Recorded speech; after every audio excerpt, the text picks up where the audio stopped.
Hi, Nicole here. I'll do a little singing this time because I've been trying not to sing in my videos because I think it's a little corny and I'm trying to be professional here, people. I can't have too much fun. It'll come across as unprofessional.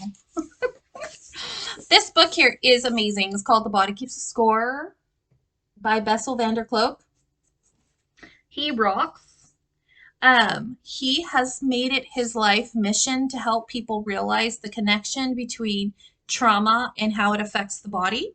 And he specifically has done tons of research on, well, he started his research on vets that came from war. And what he found, though, is that domestic violence victims actually exhibited a lot of the same symptoms as a person does who goes into war and and comes home in the same kind of capacity. So I think, and this is just my opinion, I'm not a therapist, I'm not a doctor or a lawyer, I'm a health coach, a life coach. I am certified, and guess what I've gotten? A PhD in hard knock, the school of hard knocks, because I've lived it for 40 years. And what I found, and Bessel agrees with me, is that those that are in abusive situations are worse off than a soldier who goes to war. And please, I'm not undermining what you've done and how tragic it is of what you've been through, but think of this. Men that are in war understand who's their opponent and understand who's on their team, and then they build a relationship with one another. So they have this camaraderie, this relationship, this connection that supports them, and that helps them deal with it, right? And it's clear. And there's a start and there's a finish, and they do go home at some point. And it is tragic and difficult. But with a domestic violence victim or somebody suffering from abuse or narcissistic abuse is abuse, and it is domestic violence. I want to really reiterate that to you. But something that we don't realize is that when a domestic violence survivor has to deal with this, they don't know who their opponent is. They think this person they're in love with is their friend. They think they're their ally. They believe this person is the closest person to them. They share their most intimate details about their life. They tell them everything. They let them in to the most delicate parts of themselves just for them to abuse and destroy and take advantage of and use that information against them and violate them in the way that is unbelievable to anybody who's never been through it before. You have no idea what it feels to be violated down to the core of your soul, right? By somebody that you loved and you trusted and you wanted to be with, and then they end up doing these things to you. And sometimes I don't even think they realize the gravity of what emotional abuse does. But Bessel does, and he wrote a whole book on it. You should get this book for a couple of reasons. One, because it will help you stop obsessing about the narcissist, because that's what we do. We get out of a narcissistic relationship or we're with a narcissist, and all we want to do is watch narcissistic videos 24 hours a day and validate our experience, which is good for a while, but we can't stay there forever. And this book helps us to realize how we have been impacted in our own lives and how our bodies, our very physical bodies, are responding to domestic violence. So the other thing is, there's a clear differentiating factor on who's your enemy, and we don't know that. And we're fighting this war in our own home. We have no escape.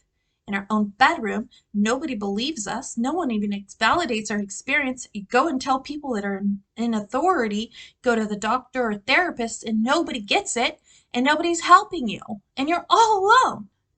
And you're trying to deal with this, and your friends and family are tired of hearing about it, and you don't know how to get out of it. And it's crazy making. So they did an actual study in here of pets that they put into cages and then shock them. And this sounds terrible, but what happens because these pets can't get away and they learn to just give in and let go, is called learned helplessness. And that's what happens to us as survivors.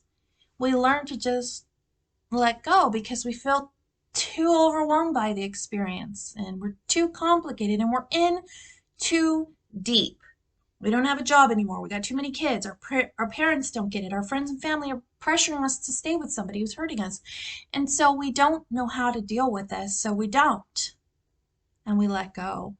And then we suffer physical ailments that are beyond our comprehension. For example, cortisol is designed to be released into our bloodstream for a very short period of time, minutes.